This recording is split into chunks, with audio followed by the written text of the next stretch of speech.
So I just finished box 1 of this Lego Porsche 911 GT3 RS. Just this thing weighs a whole bunch.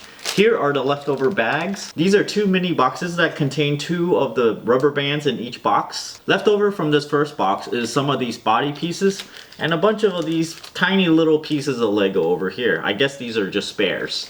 You can imagine how long this took. I went through 223 pages of the manual, this much of it.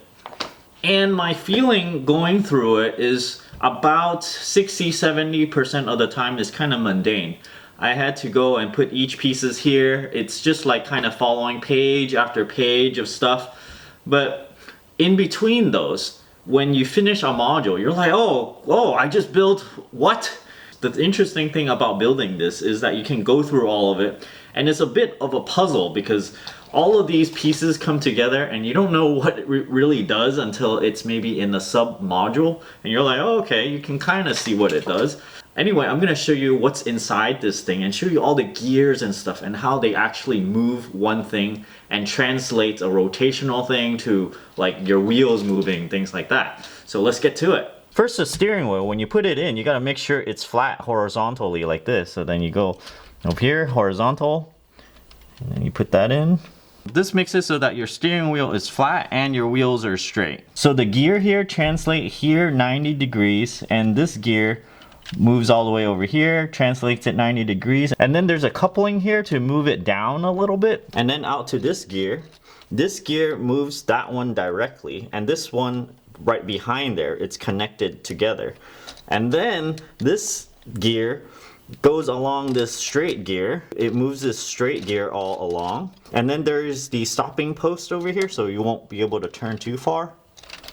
If you turn too far, your tire hits this wishbone thing. Over here is the drive shaft from the engine. If I move the wheel in the same direction and then I engage it in the reverse direction, it also moves the red gear down. And it also moves this gear up, okay? Same thing as on this side. However, what causes it to go backwards is that this gear translates to this gear, translates to the one in the back, and then over here, and it causes it to reverse direction. So now you see this gear is going down instead of previously up. So when it's going down, it's making this whole gearbox go in reverse. Here's the engine. I think maybe this could be the alternator and this could be the oil spout. And over here are the intake stuff, but then this doesn't really do anything. It's just here for decoration. And then I can remove these side things for you to look at. So I can try to spin the engine here, and you can see the cam moving the pistons. However, these aren't actually timed correctly because these 2 pistons are actually firing at the same time, but I mean, at least they kind of move back and forth and kind of giving the impression of an engine movement. So that's pretty cool. I don't expect it to have, have correct timing because I'm saying this, but it would be nice. And you can see here the piston coming up and down. That's really cool. So you got to understand what's happening here. The engine is moving like this. It's moving that gear directly, and it comes down here. And this shaft goes straight into the gearbox drive. And this gearbox drive goes to the forward and reverse module here. The forward reverse module is then connected to the drive shaft to go to the wheels here. And over here is a differential thing, so it can slip a little bit, so that's kind of neat. So this differential thing, if you spin one wheel, it'll actually move the wheel the other way. However, when the engine is driving this, it would actually try to move both of the wheels forward if both wheels have equal resistance. So then I can just remove this for now. Now here's the PDK section. This is upshift, okay? And this is downshift. If you keep on pushing upshift 4 times, it's gonna keep on cycling through. This thing works by spinning this thing 360 degrees, and there's 1 gear for each 90-degree turn. So you can actually go there and keep on turning. You'll be like 1, 2, 3, 4, and then if you press again, it'll be 1. But if you go 1, 2, 3, 4, and then you press here, it'll be 3 again. It turns out the clicking mechanism for the 4 gears requires a little bit resistance on this gear shaft here. You can see if I don't hold it, it just kind of loosely goes back and forth, it never clicks. But if I push it down, hold this, it'll click into the next position. And so this shifter thing, if I upshift, you see it moves this a quarter turn, another quarter turn, quarter turn, quarter turn, quarter turn. So it just keeps on going like that. And what that does here is these two linkage rods are 90 degrees offset from each other. And you see if it's in one of the gears, this thing is engaged to this red gear. So the thing to understand here is that this gray thing is what causes the coupling. When it couples to this red one, it moves the shaft inside. If it's not coupled like this, then these gears can move all they want and it's not going to spin the shaft. From this paddle shift thing, it can move these guys in 90-degree increments. So this is the first increment, it engages this gear.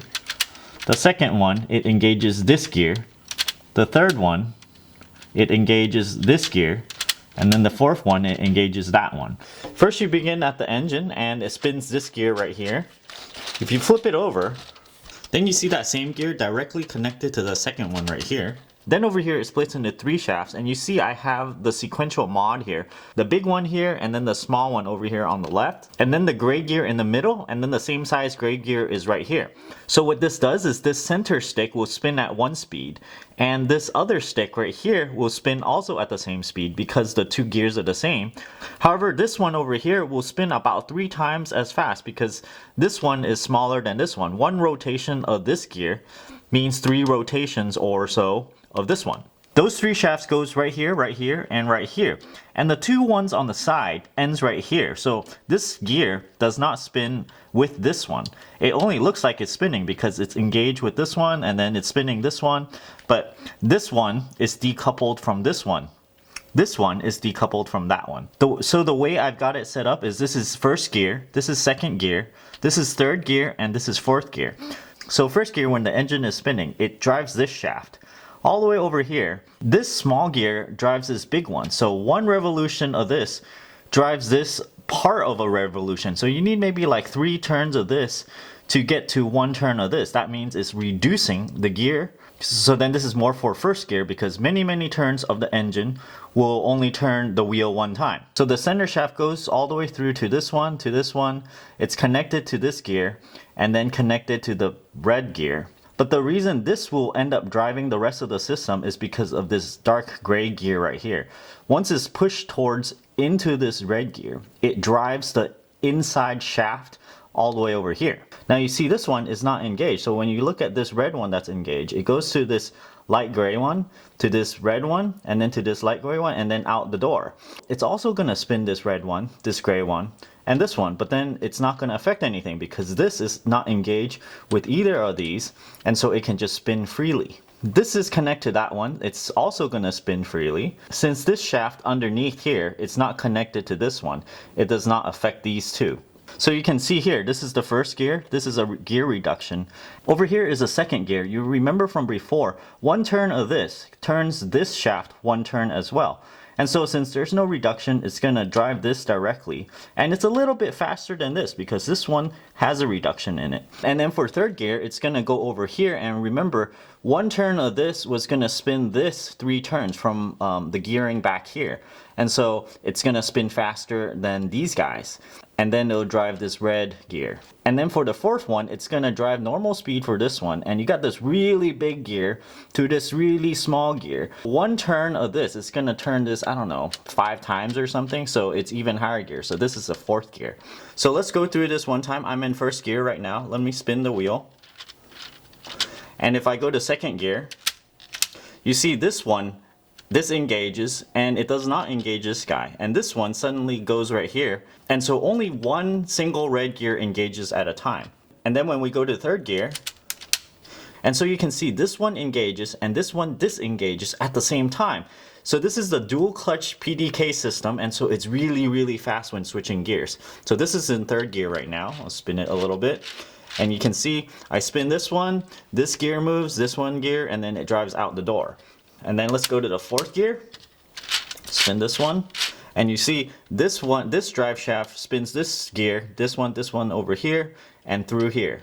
You can see if this shaft is moving, this gear might be moving and it looks like it's connected to that, but it's not. It's loosely connected. So this is the driving gear. It goes here, here, here, and then here. And then this guy is just to jump over the rod that's going through here. It just jumps it over. When I looked at this gear, it's just another gear. There's nothing inside that's like a spring or anything. So to me, this is the clutch system. I think it's the clutch. Or it's resembled to look like one. So it goes from here down below to this gearbox, to this gearbox that controls your forward, backward, reverse, and then finally to the drive wheels. And then over here it has this linkage rod thing that controls your shifting, and it goes to this paddle shifter thing that gives it the little nice clicky feel. This is the rear wheel suspension. You can see there's a spring here, and you can push this, and it has some shark absorbing, and kind of like a wishbone, double wishbone thingy that gives it a suspension. And then you have these yellow bricks here that looks like yellow calipers, and they don't really do anything, nor does it stop the car. Over here is your front suspension thing. You see there's only one spring, and then over here there's a linkage rod for your steering. Again, here there's the yellow looking brick thing for the calipers. You know what I just noticed right now? Right here. I think I did this correctly from the manual. I put in this peg, but then this doesn't do anything. It's just sitting there. Strange. Overall, building this thing, it's kind of like a novel. You are recreating what the creator thought of. They spent a lot of time creating this gearbox and all of this, so you're recreating something that someone did. You're not just buying the pieces of plastic and putting it together. There's a lot of thought that went into the design of this. Kind of like a novel, because the pieces of paper in a novel is pretty cheap. It's like 10 cents or something for all that paper. However, when you're building a Lego thing, these things, the pieces actually worth something. So you can kind of divide that between the pieces, the value in the pieces, and also the value in the creation of the model itself. I think me building through the model and just going through it is entertaining for me. It was like at some point, I think a good 4 or 5 times, I'm like, oh wow, what's going on here? I was like, oh, you're trying to do this gearbox thing. When I look at this, oh, I see, you are going forward and backwards here. But for the PDK thing, I totally didn't understand it until I completely built the whole thing and just kind of messed around with it and see what the actuation is actually doing. You kind of have to study it for a bit before understanding what the gears are actually doing. I mean, to me, the steering is simple enough, suspension is simple enough, looking at the engine spin and the cylinder going in and out is simple enough, but I think the really complex part is this PDK thing. That in combination with the paddle shifter, and it actually works, it's just kind of mind-boggling. I haven't seen something like this before. I hope you enjoy looking through the mechanism of this thing. I certainly enjoyed describing it to you. That's all I have for you for today. Don't forget to give me a like over here, comment down below, let me know what you think of the insides of this thing. If you're interested in this product, even after I explain all the insides, maybe you're still interested in buying this product, I do have an affiliate link in the video description down below. And don't forget to subscribe to my channel over here. Thanks for watching.